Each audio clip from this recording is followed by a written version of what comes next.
Friends, Brian here for Middle Age Minded Muscle, and I want to tell you guys a very important lesson that I wish someone told me years ago, that the people at the gym are not your friends, okay?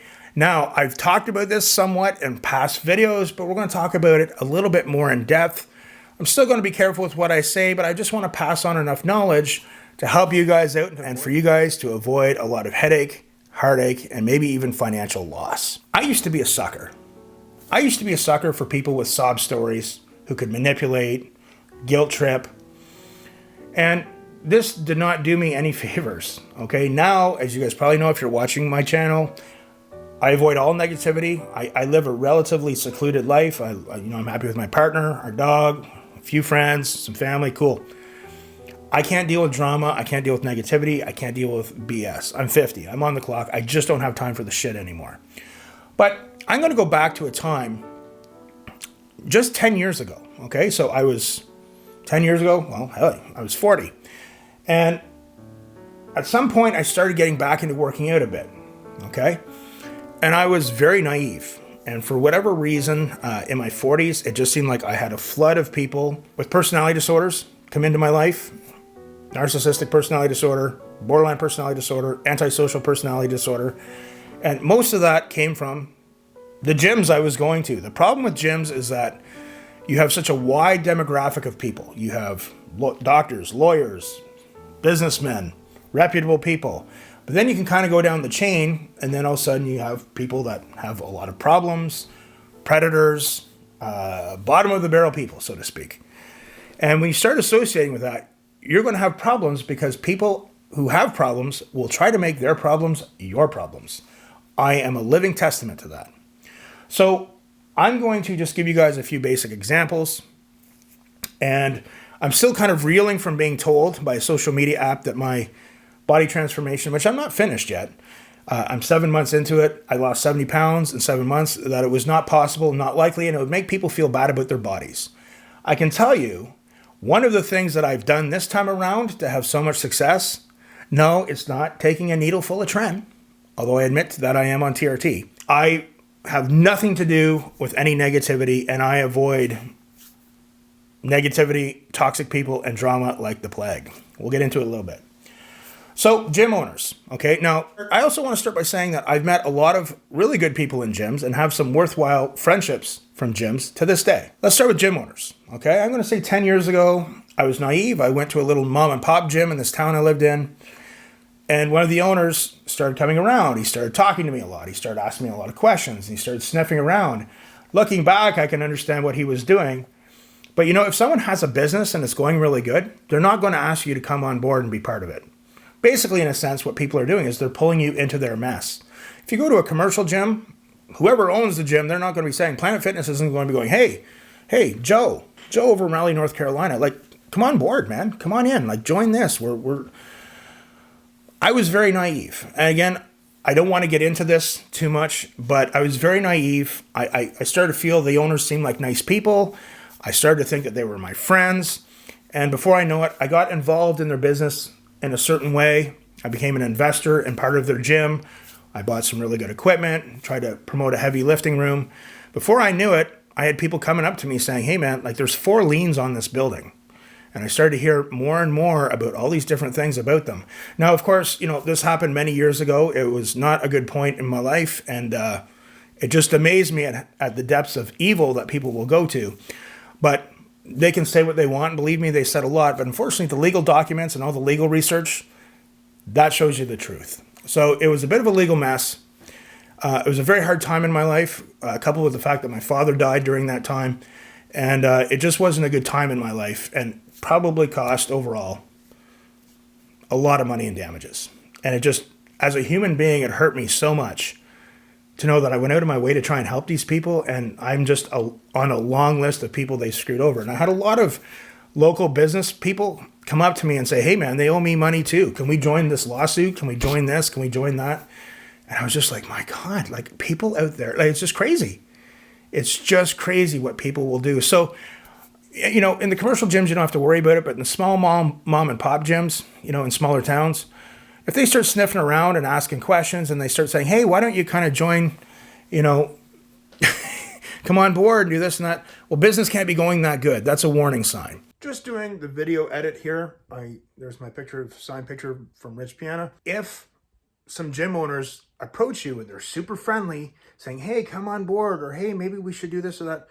To me, the first thing I would tell you is turn and run and go to another gym. But if you're really getting sucked in, do yourself a favor, get a lawyer, pay a few $100s for him to do, or her, to do a research run and do a background check, do everything looking into these owners, and you might be shocked at what you find out. Once the legal proceedings began, after I was already involved, and it was just a nightmare. What the lawyer dug up was horrifying. So they're going around town telling everyone I'm the most horrible piece of shit. But if only the whole town knew what I knew legally, you would be shocked. Always get a lawyer. Okay? Now, when all that hit the fan and everything went down, I was able to get some of my equipment out. I went to another gym where I had a better arrangement with the owner. At the same time, at one point, he was trying to get me to come on board financially with investing money with one of his locations. And I said, no, I've been through this. I'm not doing it again. And whatever the money he asked me to put in, a couple of months later, he had to close it down and lost all the money. So a couple other little things happened with some gym owners with me, not near as big, but enough for me to go, yeah, okay, I don't want to deal with gym owners anymore. That being said, I have met some really good gym owners as well. So I can't paint everyone bad with the same brush, okay? But again, be careful out there, guys. Be careful.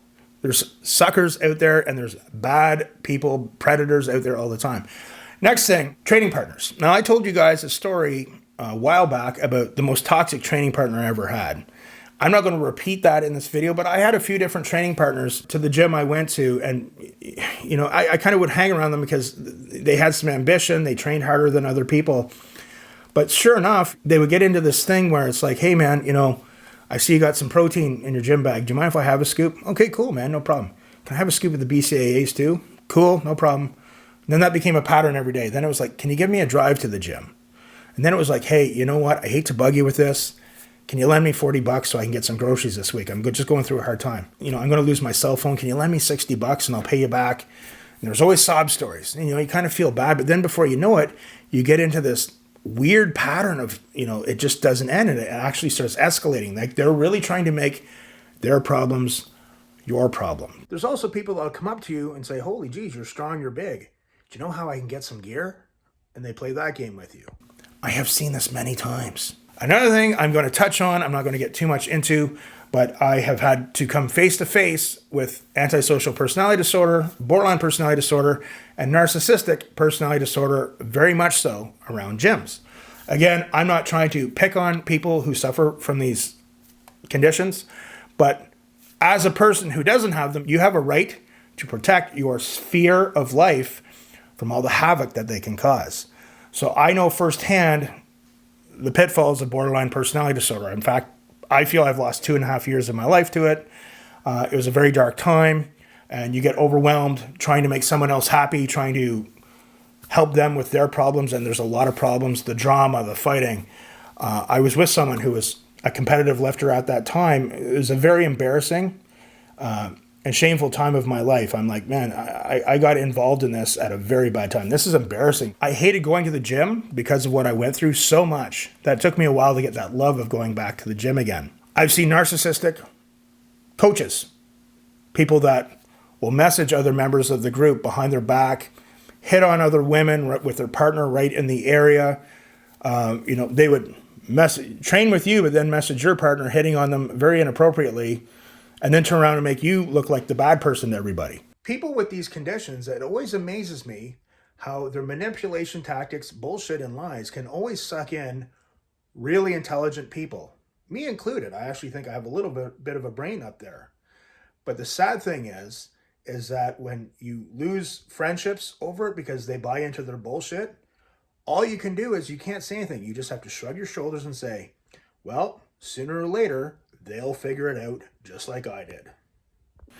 I've seen it all, my friends. So now when I go to the gym, I'm cool with people. I'm like, I nod, I'm polite. Headphones. Hey, look, headphones. All right. This is a great invention. Okay. You wear headphones. I know these look kind of funny. Okay, look.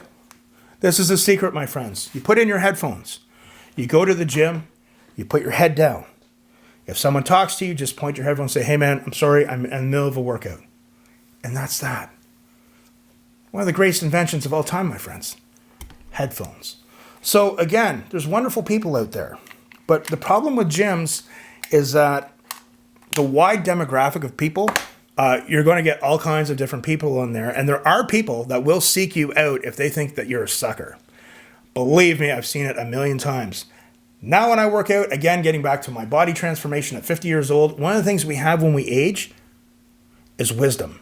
And I apply it now, right?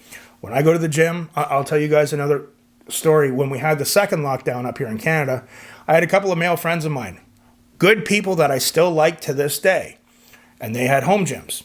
And they were very kind to me to let me come and work out at their home gyms when the lockdown happened. Okay, now I never went empty-handed like some people would. Okay, I went, sometimes maybe took them out for lunch, maybe gave them some supplements. I always tried to do something to say thank you. But in both of those situations, there was drama. And the one person who I have a lot of respect and care for, I had to talk with him about it. I said, hey man, I want you to know in person, this is why I just didn't come down and train with you anymore. Way too much bullshit going on. Another friend of mine, great guy. But when we talked, when we're there to train, he wanted to get into these deep political talks and his thoughts about conspiracy theories and this and that. And I didn't agree with them. And sometimes when people have that viewpoint, even though you say, I just don't want to talk about it, hey, let's just talk about training and focus on training, they keep pushing and they keep pushing. Plus, he was going in and out of a relationship with someone who had borderline personality disorder, which I was recovering from. I'd just gotten out of not long before that. And I'm like, dude, I can't be around this. This is crazy.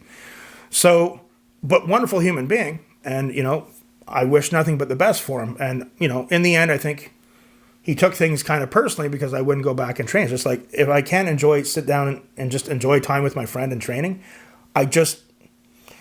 So now if there's any hint of drama or bullshit, I'm like, gone. Gone with the wind, my friends. That's why, for me, my partner and I, God bless her soul, she's such an amazing woman. One of the things about me is I let my past and my bad decisions drag me down for a long time. I have a wonderful woman, wonderful home, wonderful dog.